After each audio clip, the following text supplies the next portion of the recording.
Yo, let me clear the air right quick. Yo, welcome to the Weed Shop 2 review. I want to make it known I do not support smoking anything or doing any form of drugs, and that crappy intro skit was done with a humidifier. So let's do something nobody asked for and talk about the mechanics of Weed Shop 2. At its core, it's not too different from any other shop management simulator type game, but this one just has a weed skin and a good smattering of really potent stupidity over it, and I find that bizarrely enjoyable. The game starts you out with a basic grow room where you pick up a basic table and you put basic pots on it. Everything is called basic because this is a mobile game and it's all about upgrading, and it's in a way a bit of a clicker game originally, I believe. Now, you start with the basic pots. They break after 15 uses. However, sometimes I think I've gotten a few more. I haven't quite counted though. Now, you can upgrade to advanced pots, and there's eventually you get to unbreakable pots. I'm not there yet. That's probably going to take quite a bit of play, but I presume it would be worth it if you're that interested in the game. I'm playing the PC version here, which was $10, which is far too much, I believe. This is probably about a $2 or $3 game, because while it's enjoyable for a while, it's still utterly stupid. You primarily grow weed in your grow room. There's various different kinds. I'm not going to name them all off, because quite frankly I don't feel it's worth my time to remember them. However, the one that seems most cost efficient is the strawberry banana plant.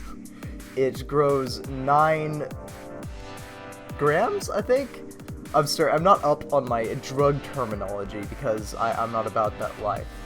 Anyways, it grows 9 grams and it costs like $60 per plant. So it's relatively cost efficient compared to most of the other plants in the game, as far as I've seen.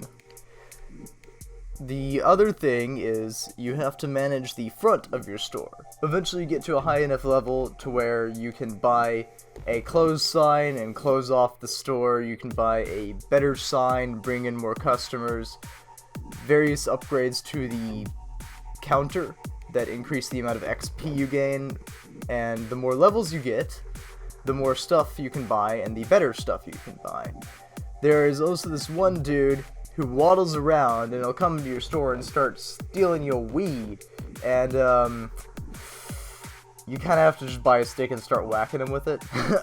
He ended up kind of running my business earlier on in my game because I didn't realize that was a mechanic. Which I'm kind of glad I didn't, actually, because it was funny having to chase after this waddling dude with a bat. Now, as amazingly stupid as this sounds, you have to go out on the street and market your weed to people. You can sell whack joints, which is all I've gotten so far. There's a few other types that are more potent, I guess, and make people more likely to come into your store. You can buy a rolling table and roll these, or buy them from the in-game shop. Personally, I find it a little easier to buy them from the in-game shop because then it doesn't take your supply down, which means you should have more stuff to sell to customers that walk in rather than going out and peddling your free weed to them. Now, on to graphics. Yeah, I'm sure you guys have noticed the game doesn't look very pretty at all. I'm pretty sure the reason for that is, well, it's a Unity game. I'm sure anyone could have guessed that. Unity can look good, but for mobile games, it generally most likely won't, just because of the way devs use it. Now, this game is, however, much more enjoyable than it has any right to be. This could go back to me being in... Well, when I was in middle school, we played a lot of cool math games. They had a bunch of shop simulator games, and those were fun, so maybe that's living on a little bit through this, even though this is probably a lot more immature than even those games. So, as some sort of final verdict, it's extremely stupid, but also weirdly fun.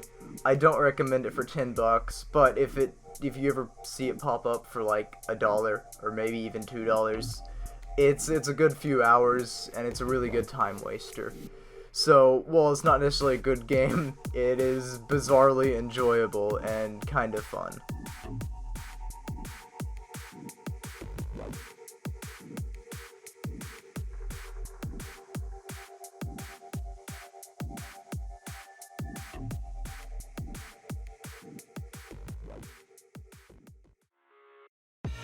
I live inside my own world of make-believe.